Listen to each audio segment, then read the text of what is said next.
Hello guys, welcome back again to my channel. So the lawyers of Nnamdi Kanu, or let's say the legal team of Nnamdi Kanu, held a press conference today stating the injustice happening in Nigeria about Nnamdi Kanu.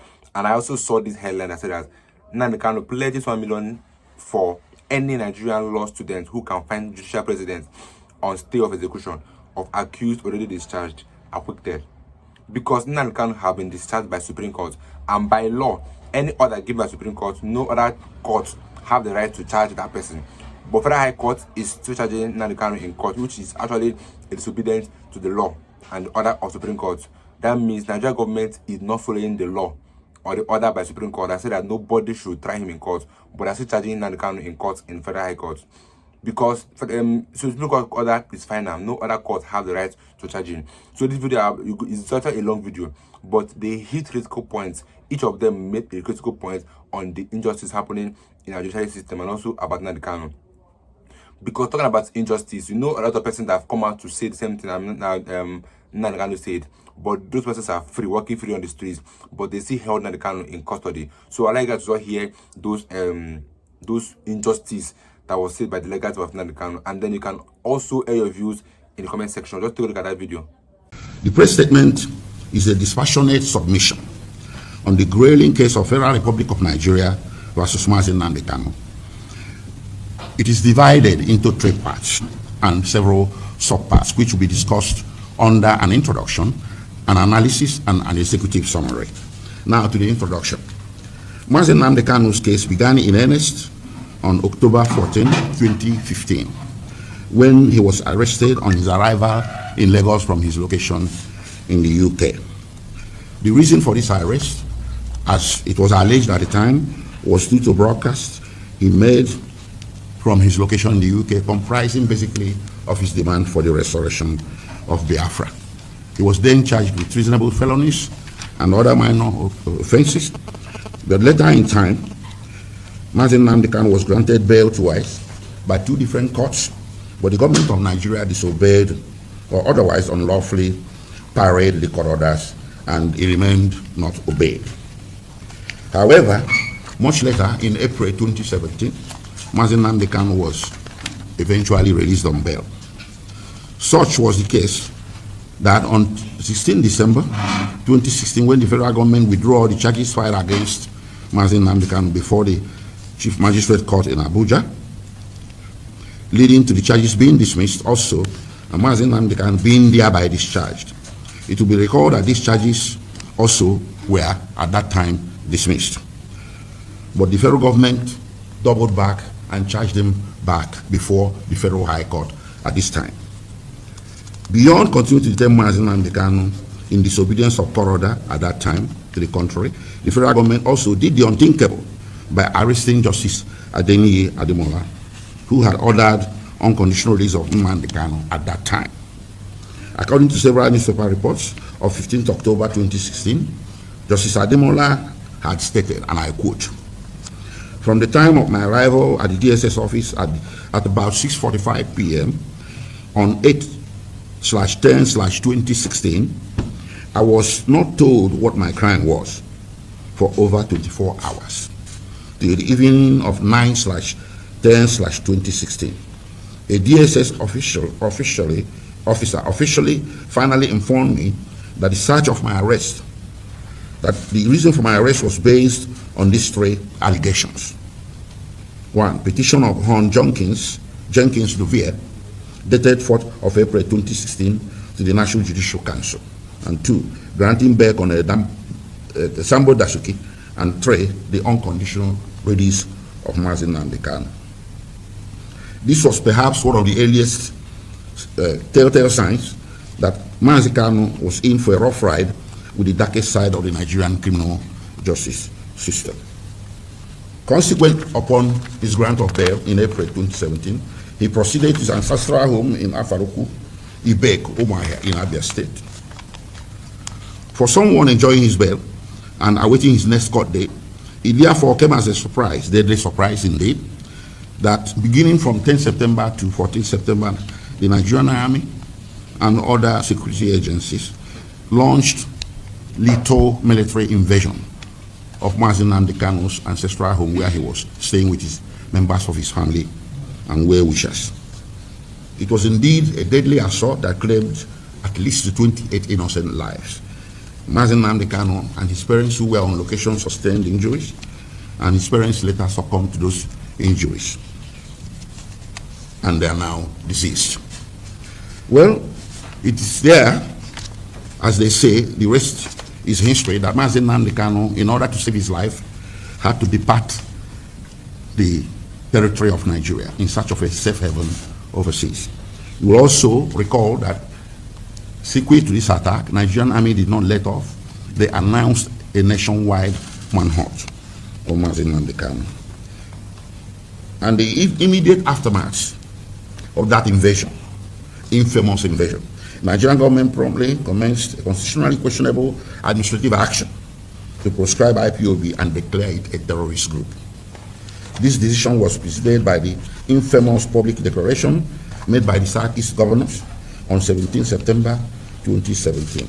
And accordingly, following these public declarations by our government officials on 28 September 2017, late Justice Kafrati of the Federal High Court granted the federal government her wish in an ex parte application brought before the justice by the former Attorney General of the Federation, Abubakar Malami, SAN.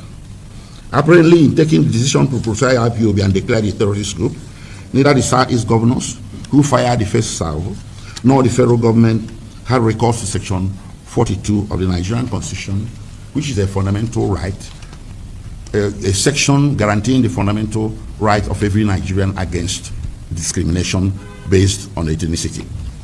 I'm saying this because later in time, this matter went to court, and the High Court of Enugu State, in a landmark ruling, pronounced the executive action or administrative action leading to that prescription as violative of Section 42 of the Constitution based on some ethnic considerations against the Igbo. Thus, by the plain provisions of that section, members of IPOB who largely hail from the Igbo tribe were generally criminalized. So to be clear, the practical application of any law enforced in Nigeria, including the Terrorism Prevention and Prohibition Act, or any criminal justice statute or legislation, has to be applied even-handedly across the board to all Nigerians without discrimination of any sort. But in this very instance, IPOB, having been perceived as springing from the Igbo and their cousins in the southeastern part of Nigeria, was singled out for the special act of discriminatory proscription and declaring it a terrorist group. Of course, this gave the federal government the legal license to direct its armed forces to resort to the rules of engagement, which required it to shoot to kill, not even shoot to men, anybody perceived to be a member of IPOB, and this has continued to this day. And of course, that was what culminated in the extraordinary rendition of Nnamdi Kanu from Kenya to Nigeria in 2021. It therefore follows that by failing to take action to proscribe other similarly related ethnic organizations, such as the Fulani Headsmen or Mietiala, or Udua People's Congress or Niger Delta Avengers, some of which are known to have borne arms and carried out violent attacks, but the federal government did not as much proscribe them or declare them terrorists as it did IPOB. It is our position, and which was confirmed by the court judgment I referenced, that the proscription was highly discriminatory. Now, in summary, the right guaranteed under that section is unarguably and essentially a right to freedom from any discrimination of any sort based on national origin or ethnicity, such as has been levied against the IPOB and its members, perceived or real, by the federal government since October 2017. The declarations made by the court are 3, and the orders issued 2. The court declared that action unconstitutional. It also declared that what IPOB is engaged in, the enterprise, is known as self-determination, and that it is not unlawful. And the court, because the action offended its conscience, awarded $8 billion against the federal government for that action.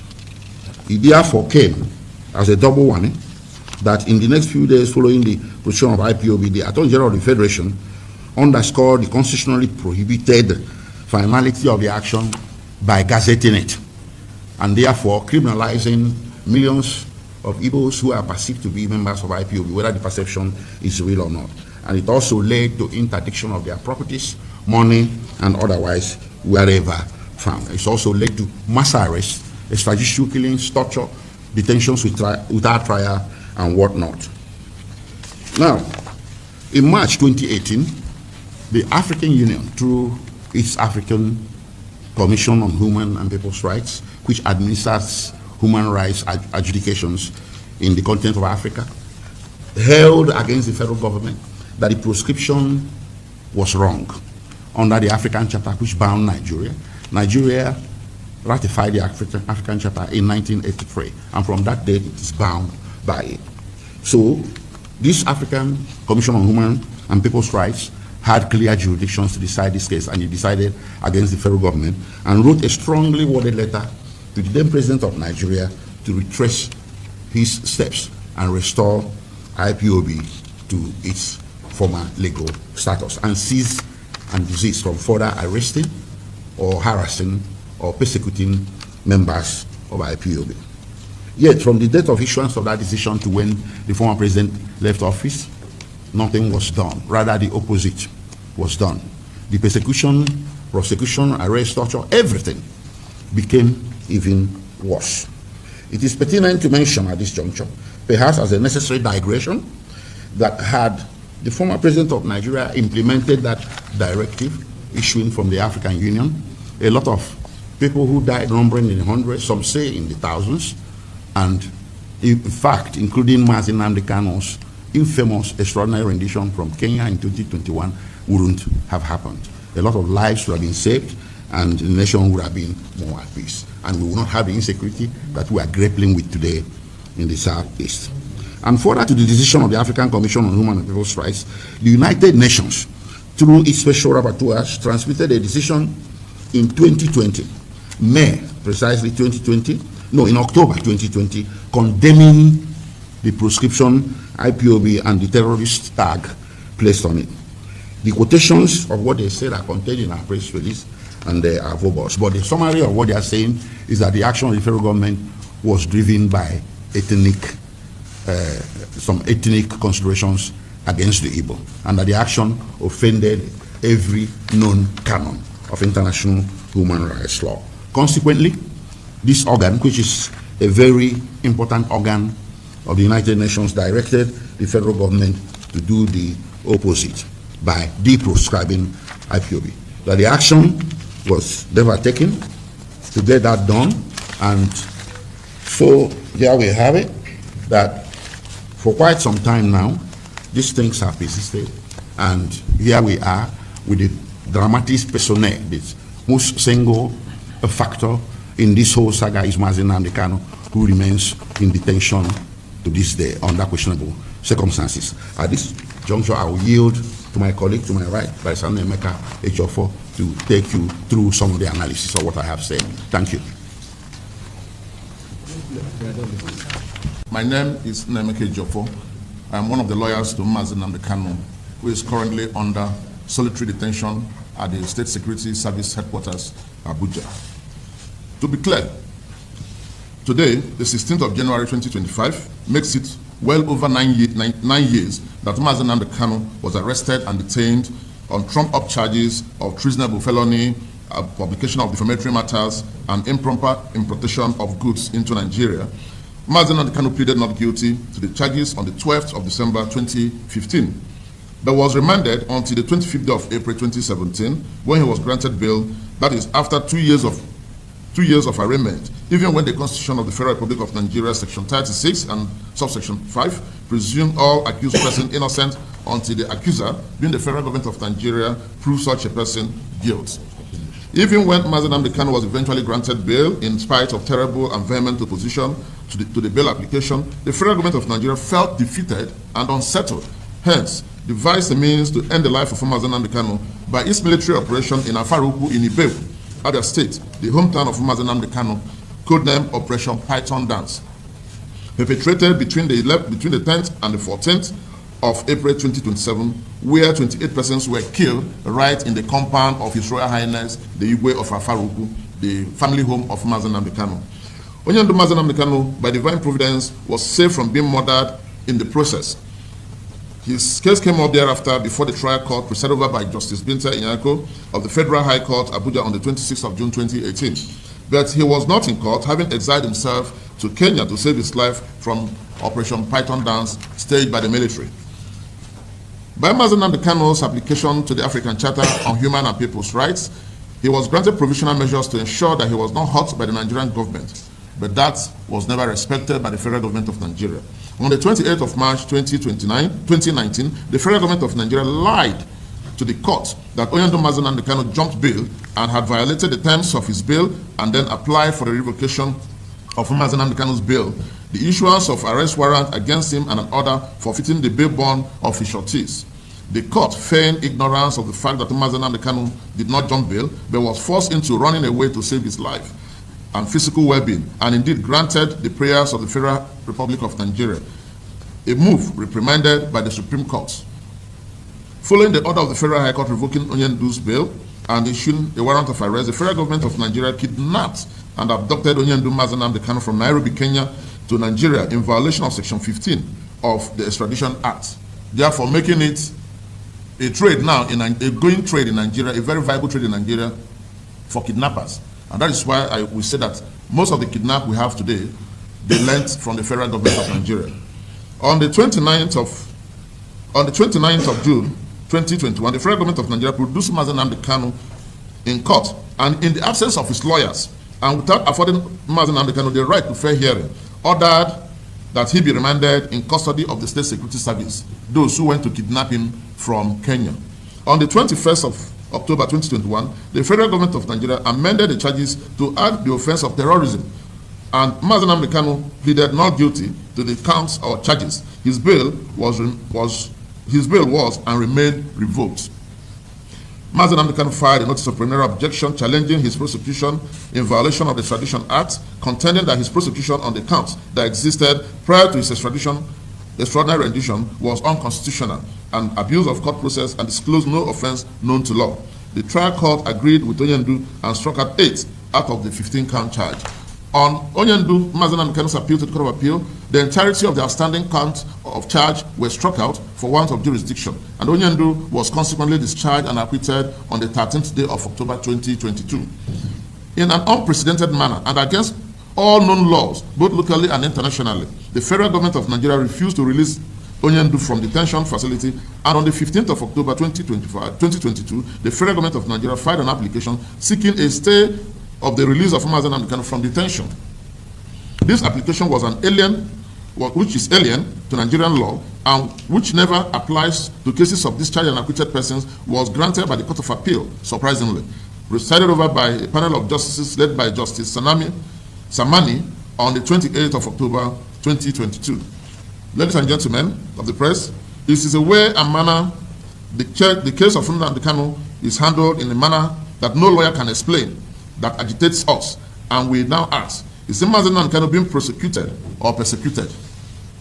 In an attempt to arrive at a veritable answer to the above question, we shall address some salient issues pertaining the way and manner Onyendu Mazi Nnamdi Kanu's case is handled by the federal government of Nigeria. The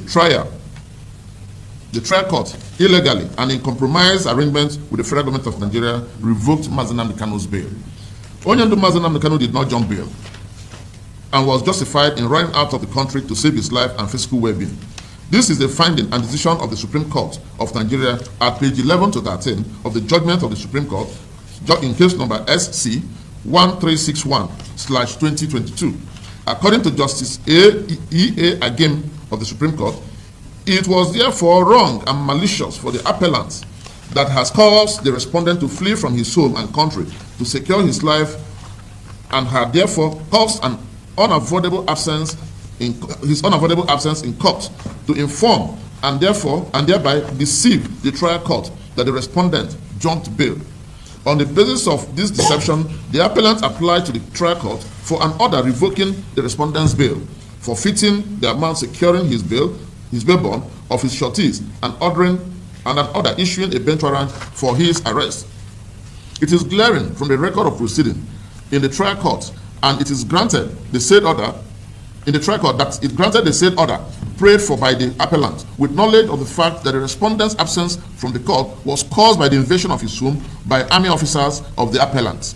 Therefore, the trial court knew that the said extrajudicial and illegal action of the appellant made it impossible for the respondent to be in court for his trial, and the respondent's absence is not intentional or deliberate absence, and that the respondent is not running from prosecution or running to avoid prosecution. The order was made in the false assumption that the respondent jumped bail. See page 10 to 13 of the Supreme Court judgment.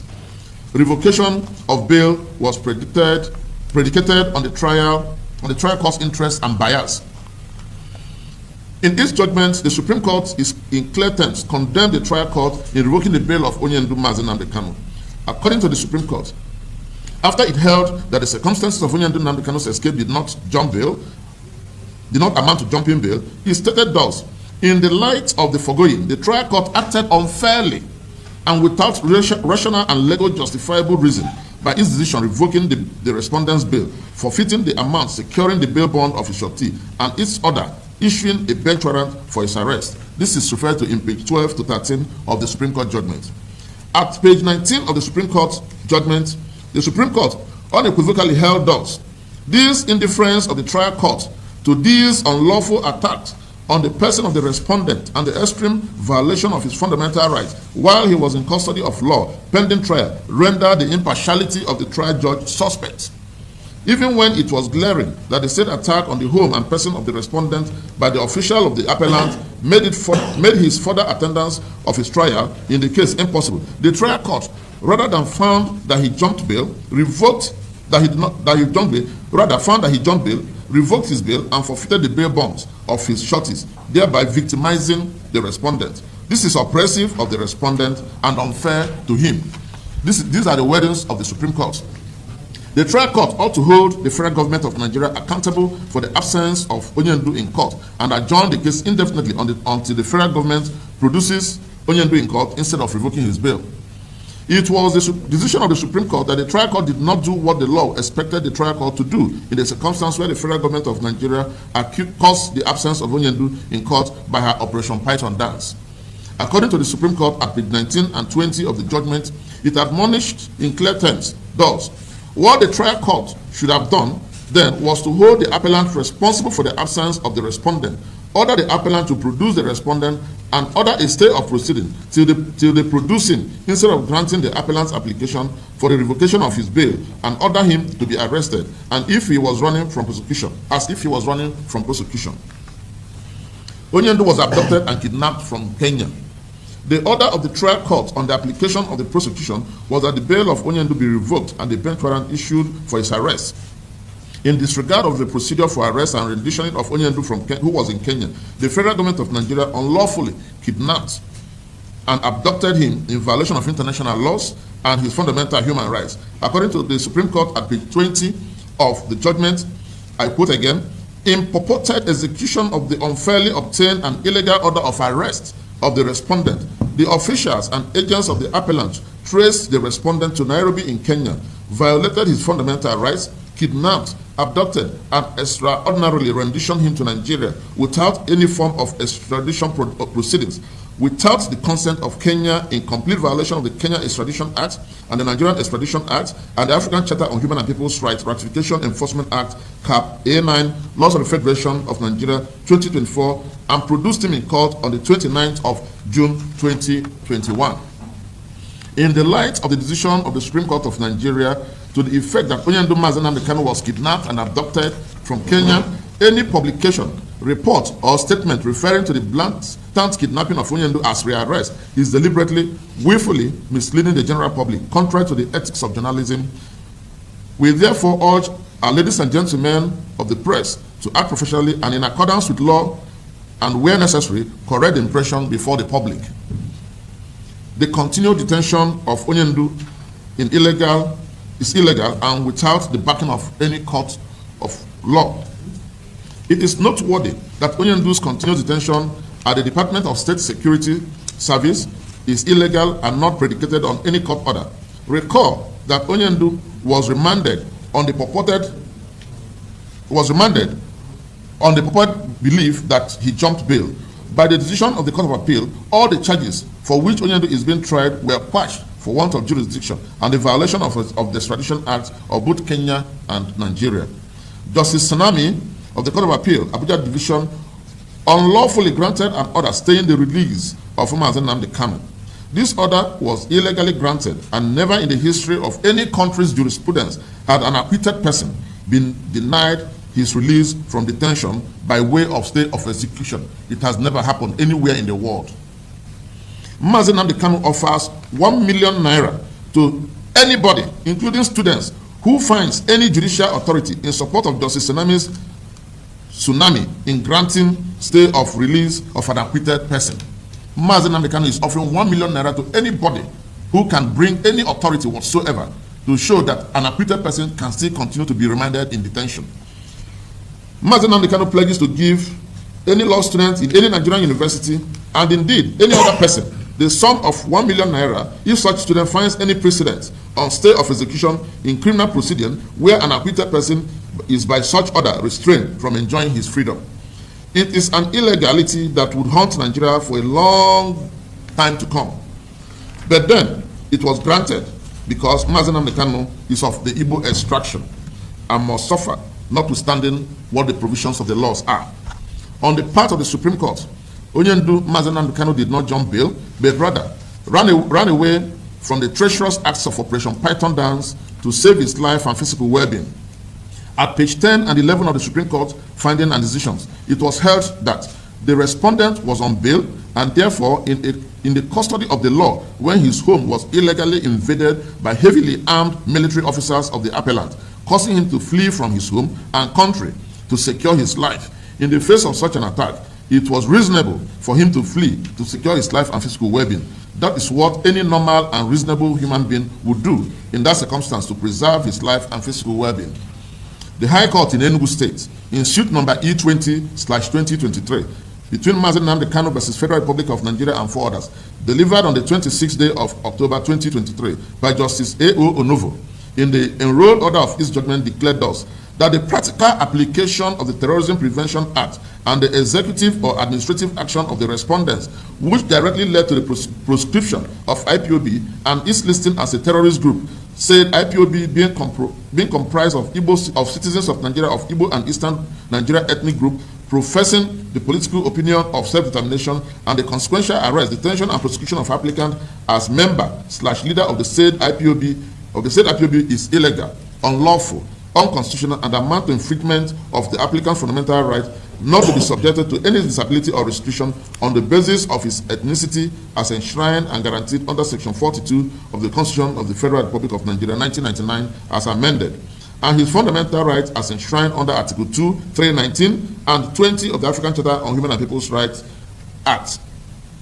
Both the decision of the Supreme Court on the unlawfulness of the revocation of Onyendu's bail and the judgment of the High Court of Enugu State remain valid, subsisting, and not tinkered with. But no person obeys them because it does not favor the federal government of Nigeria. In fact, Section 2871 of the and 3 of the Constitution that makes it compulsory for all persons and authority to obey and give effect to the judgment of the Supreme Court. And the trial court is never entrenched in the Constitution as to benefit Nnamdi Kanu. It is not disputable that Nnamdi Kanu has the constitutional right to agitate for Biafra. Self-determination is recognized and sanctioned under our laws and under normal circumstances. His prosecutions are the violators of the law of the land. If one may ask, on what premise, therefore, is Nnamdi Kanu detained in the Department of State Security Service? Are Nigerian court's orders and judgments useless, or useless only as they affect Nnamdi Kanu?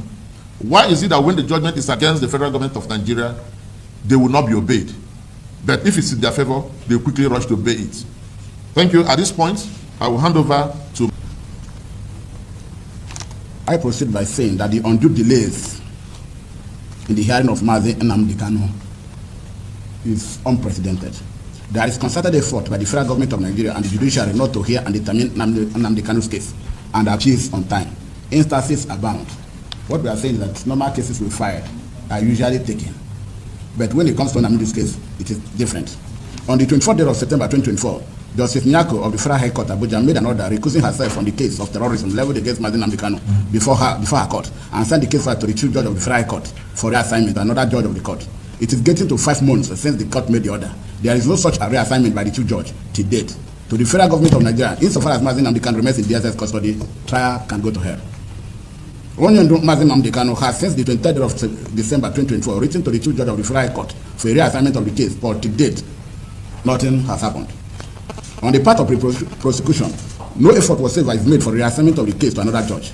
We all know how many judges are in the Federal High Court, Abuja, and who are eminently qualified and competent to hear the case on the merits. But then, it is either Justice Binta hears the case or Nnamdi Kanu languishes in DSS detention facility indefinitely.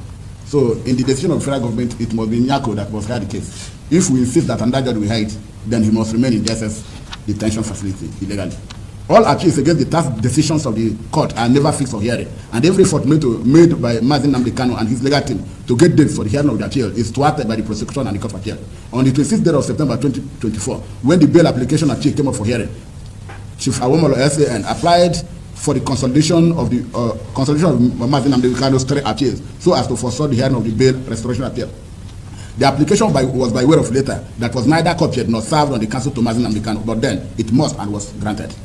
Similarly, on the 8th day of October 2024, when parties were ready to adopt their processes in respect of the bail application, the panel of justice led by Joseph Olubimika Oyewole and S.E.S. Onwike, Justice of Court of Appeal, refused to hear the appeal on the purport that they needed time to study the appeal. That has never happened. All of us are lawyers. If you adopt your process in court, they have 3 months to study it and give their decision. But in this case, they say they want to study it before they can hear it. Now, till date, they are still studying the appeal, so that on the 17th day of October 2024, when the appeal came up for hearing, they discovered, in quote, that the decision of the trial court appealed against was only signed by the registrar of the court, and despite of request for short date, they adjourned the appeal to the 13th day of January 2025. The legal team of Nnamdi Kanu applied for abridgment of time for the appeal, having secured the ruling in the manner desired by the panel.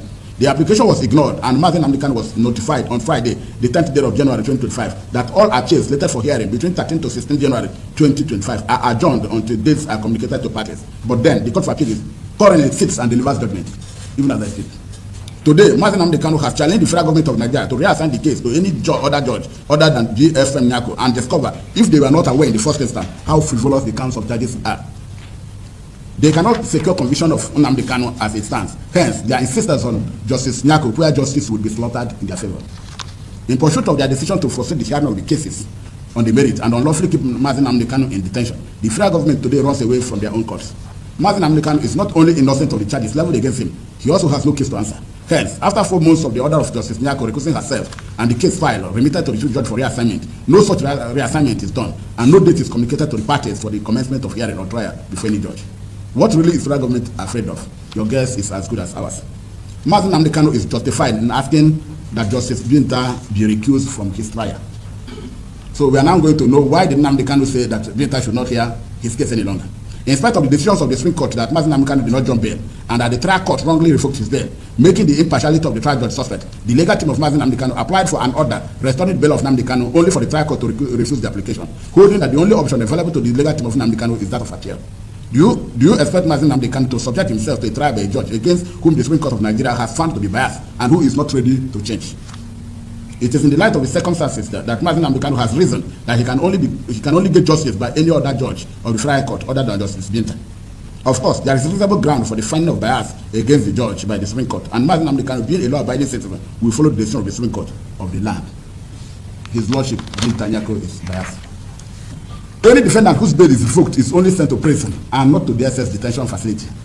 Once you are granted bail and you are likely to have revoked your bail, the next place they should put you is the correctional center and not the DSS. Now, gentlemen, law is what it is because of predictability and certainty. The law as it stands is that since Nnamdi Kanu is injudiciously held by the federal government to have jumped, Federal High Court to have jumped bail, he is only to be kept in prison custody called correctional center and never in the DSS detention facility. That is what the Administration of Criminal Justice Act 2015 provides. But the trial court has turned the law upside down and decided against the provisions of the Administration of Criminal Justice Act that Nnamdi Kanu be detained in the DSS, and has severally refused applications for the transfer of Nnamdi Kanu to a traditional prison. The purport that the DSS facility is a place of safe custody. The trial judge did not tell the parties or explain how it came to the conclusion that the SS facility is a place of safe custody without hearing from the parties. This, no doubt, is evidence of clustered justice, implying that the judge has other means of taking evidence from one side, from outside the four walls of the court, and the patching up facts to fit a predetermined target. We challenge any person to fight any statutory provision empowering the DSS to detain any person in his custody to make such statute public. Declaration of IPOB as a terrorist organization is an attempt at enthronement, entrenchment, and confinement of judicial legitimacy to marginalization of Igbos. Igbos have on several occasions alleged that the Igbo ethnic nationalities are discriminated and marginalized by the federal government of Nigeria, and evidence of such marginalization knows no boundary. It is a species of discrimination. IPOB is an acronym for Indigenous People of Biafra and stands for the people of southeastern part of Nigeria. The primary focus of IPOB is self-determination, founded on the established marginalization of Igbo. There are several such ethnic agitations for self-determination and the likes. Among them are the Arewa Youth Forum, mainly of Hausa Fulani ethnic stock, Odua People's Congress, Yoruba stock, Mieti Allah, Hausa Fulani, Niger Delta Avengers of Ijo stock, Fulani Herdsman, mainly of Hausa stock. International declared to be the fourth deadliest terrorist organization in the world. That's international declaration. Nigeria has not declared any of the ethnic groups as a terrorist organization, in spite of their murderous disposition. But Justice Kafrati, the then Chief Judge of Federal Court, in conjunction with the federal government of Nigeria, were quick to declare IPOB a terrorist organization and proscribe the association for nothing other than that they are of the southeastern part of Nigeria. So any person of Biafra extraction is now a terrorist. The implication is that some of us who are from the eastern part of Nigeria are by that declaration of terrorists. Now, it is in recognition of the discrimination and marginalization of the Igbos in the prosecution of IPOB that Justice A.O. Onovo of Enugu State High Court declared us that the practical application of the Terrorism Prevention Act and the executive administrative action of the respondents will directly led to the prosecution of IPOB and this listing as a terrorist group. Said IPOB being comprised of citizens of Nigeria of Igbo and Eastern Nigeria ethnic groups professing the political opinion of self-determination, and the consequential arrest, detention, and prosecution of the applicant as member or leader of said IPOB is illegal, unlawful, unconstitutional, and amount to infringement of the applicant's fundamental rights not to be subjected to any disabilities or restrictions on the basis of his ethnicity, as enshrined and guaranteed under Section 42 of the Constitution of the Republic of Nigeria. And his fundamental rights as enshrined under Articles 2, 3, 19, and 20 of the African Charter on Human and People's Rights. Is this how Nigeria is to be run? Now, the prosecution relies exclusively on two technicalities: inspired leaks and undue influence. What we mean by inspired leaks is, if I have a case with you and I finish, both of us go home, but you have information from the court official, that leakage will inspire you into taking action. Now, take it. Throughout the period of mock trial before Justice Nyako of the Federal Court and the Court of Appeal, no decision of the court touched on the merit of the case. There are unholy alliances between the prosecution and the judiciary, so that the Court of Appeal refused to hear appeals on the ground that the panel requires time to study the appeal, even when the panel would have 3 months to study, deliberate, and determine the fate of such appeals, only for the prosecution team to get hints from the appropriate quarters in court, to file motion on notice challenging the entirety of an appeal. And despite the robust submissions against the motion, the motion was granted. Of course, no judge overrules himself, and the legal team of Nnamdi Kanu was therefore held to have waived their right to complain against the incompetence of the said motion. Nobody gave us reason how we waived our rights. On the foregoing, it is our view that Nnamdi Kanu is undergoing persecution and state-sanctioned extrajudicial detention and not trial. Persecution is a terrible approach to the prosecution of cases. From the unending adjournments, the refusal to prosecute the case before any other judge other than Justice Benta, the compromises centered on ensuring that Nnamdi Kanu is never allowed access to his lawyers for the preparation of his defense, it becomes irresistible a conclusion that what only Nnamdi Kanu is facing is persecution from the federal government of Nigeria and not normal prosecution permissible under the Criminal Justice Administration. This happened in Abacha against the state in 2002, where the Supreme Court held, and I quote, "All powers to settle issues between parties is vested in courts, and court must be vigilant that genuine cases and controversies are settled so that no accused person will be oppressed, either directly or indirectly, through acts of prosecution. If not, we shall have persecution in place of prosecution. It is for this reason that an accused person, despite the power to file indictment on an information, should not be indicted to face trial from the outset if it is clear that he should not face."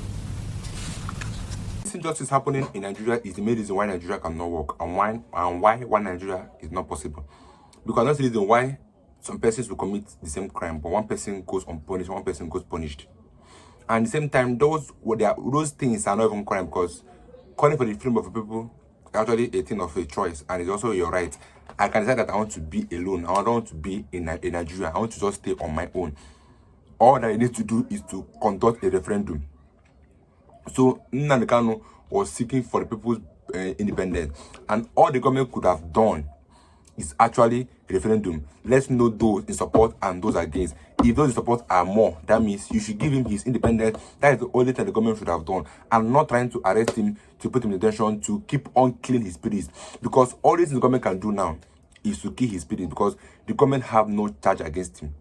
There's no proof of what he did is a crime or that he's a terrorist. There's no proof of that. So that's the reason why they will keep on trying and they will not prosper. So the only thing they can achieve is trying to demoralize him, to kill his spirit of fighting for Biafra. And Nnamdi Kanu said that it's not possible, that he will fight this fight until his last breath. Because Sunday Igboho, the same thing, he's moving freely. Other narratives have come out to say that they will declare war if the government does not divide Nigeria. They are freely moving. Now Nnamdi Kanu is still in detention for over how many years? You have tried, it's not working. Only thing the government is doing is they keep on adjourning the case, changing lawyers, changing judge here and there, and just keep on elongating the case and to keep killing the moral of Biafra declaration, which is not possible, because the people have declared that they will fight this fight to the end. They arrested Nnamdi Kanu, so came out. They arrested Manepa, the chief of defense staff came out, Ngozi Orebeze. If they shouldn't sit down, more will keep on coming out, and they will keep on coming with more anger.